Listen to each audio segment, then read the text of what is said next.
ಸಾಕು. ಭೂಪ್ಸಂದ್ರ main road ಅಲ್ಲಿ ಇದೀನಿ, ಕಾರಲ್ಲಿ ಹೋಗ್ತಾ ಇದ್ದೆ, ಕಸ ನೋಡ್ ನಿಲ್ಲಿಸ್ತೆ.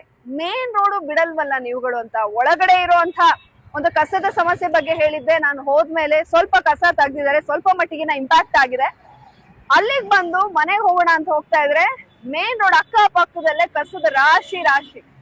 ಯಾಕೆ ಬೆಳಗ್ಗೆ BBMP ಅವ್ರು ಬರ್ತಾರಲ್ವಾ, ಅವ್ರಗಳಿಗೆ ಕಸ ಕೊಡೋದಕ್ಕೆ ಏನ್ ಸಮಸ್ಯೆ ನಿಮಗೆ ಅಂತ ಸ್ಟೈಲ್ ಆಗಿ ಬಂದು ಬೈಕಲ್ಲಿ ಬಂದು ಇಲ್ಲಿ ಹಾಕಿ ಹೋಗ್ತೀರಾ.